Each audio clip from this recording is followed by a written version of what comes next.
Pakinggan muna natin si Manong natin na sinasabi niya, manhid ang kalaban dahil ngagba o bangag ang presidente. Ayon kay Maharlika. Okay, pakinggan natin. Manhid po ang kalaban.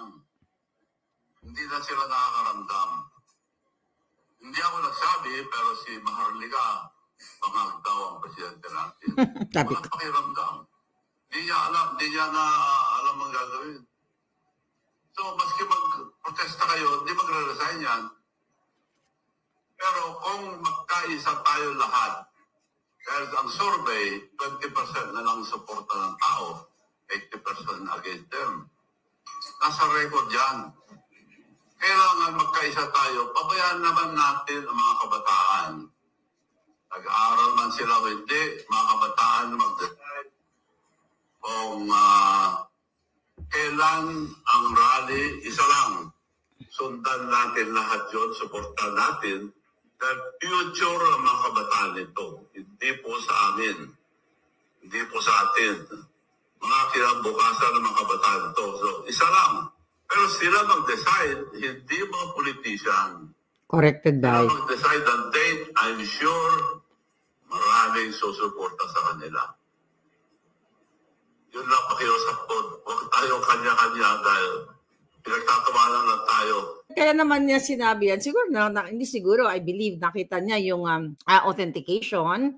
At again, paulit-ulit natin sinasabi, pinanindigan po natin yan, yung pagiging bangag ni Marcos Jr. Ang gusto ko lang sinabi ni ni Manong Chavez Singson, dahil nga mahirap yung kanya-kanya at may iba't ibang agenda. Mahaba yun eh. Doon nabanggit niya na talagang hindi magwawagi etong pagpoprotesta kung mayroong nagbibida-bidahan. Nasabi nga niya, mga kabataan, yun din naman yung ini-echo natin, na kailangan talaga kabataan at mayroong prominent na mga personalities. Let's say, for example, mga taong simbahan sana, yung talagang gustong mabago itong ating sistema sa bayan natin. The problem, nahahaluan talaga tayo ng mga double agents, yung mga pakawala ng gobyerno. Sinabi nga din ni Inday Sara sa kanyang press con, yung mga nanggugulo, tama ba? Yung mga nanggugulo o nagsasabing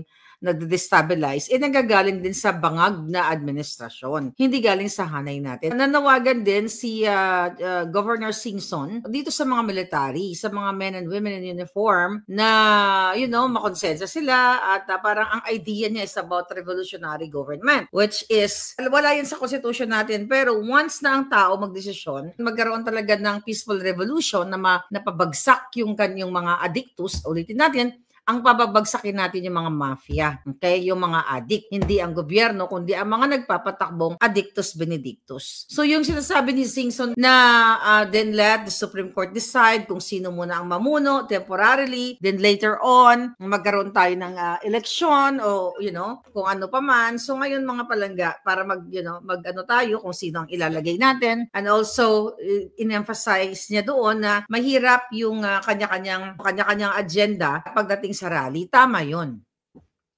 Kasi, alam nyo, kapag nagkaroon ng rally, kunyari ang mga tao nagsilabasa na, ang mga negosyante, ang mga taong may kakayahan, tumulong, babaha talaga ng pagkain. Babaha dyan ng mga resources when it comes to water. Kasi nasubukan namin yan dito sa EDSA Friday group dati, last year, di ba? Talagang ang mga tao nanawagan tayo na pumunta kayo, may mga dala silang tubig and everything, di ba? May mga kaibigan ako na pumunta, talagang tumulong, nagdala ng mga pagkain, at yun ang magiging, sana kung tuloy-tuloy. The problem now, which is nakikita siguro ni Singson, na yung iba talaga ay ginagamit itong pagrarally to make money out of it. So, hindi yan yung layunin natin. Hindi talaga tayo magwawagi. Kinonsensya niya yung men and women in uniform na may mga anak kayo, ito yung future ng anak ninyo, kailangan nyo manindigan. Ganun yung konteksto ng kanyang pangapasabog. Dahil nga tinitira siya ng Bangag administration. Dahil nga yung mga attack dogs ni Bangag, talagang bayad yan na sinasabi ni Singson na kung gusto lang niya humingi nung time ni Gloria Macapagal Arroyo about the wetting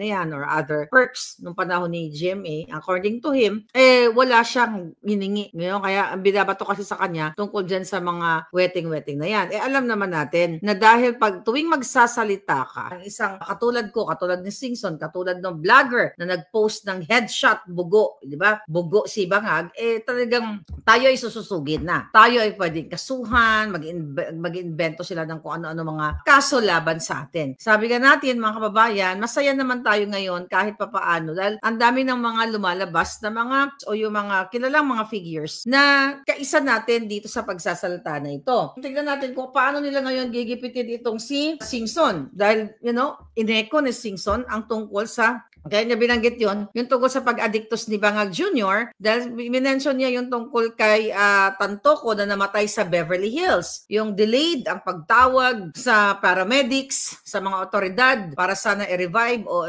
iligtas itong si Tantoco. Sa halip, alam niyo na yon na dinelayed nila at mismo sa documents dito sa Amerika ay talagang aminado at nahuli itong si Dina Arroyo Tantoco na Deputy Undersecretary diyan sa Office of the President na niha-niho hanggang ngayon hindi natin alam kung nakulong na ba yan dito sa nakulong ba yan dito sa Amerika or nandiyan kasi documented yun na siya ay sila ay nahulihan ng kukako, ng pulburon, lahat ng klase ng singhot. Alam niyo yun. Kaya makinig tayo kay Singson na kailangan talaga ng kabataan at kailangan natin ng organic, hindi ng bidabidahan. Kasi hindi tayo mananalo. Even si Inday Sara, ayaw niya ng Marcos resign Binanggit niya. Hindi siya nagsalta about Marcos resign dahil hindi naman magre-resign si Bangag. Tanggalin ang mga addictus benedictus.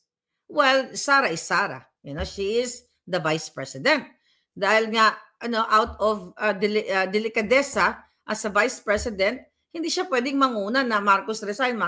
Why? Kasi nga, siya yung magbe-benefit nun.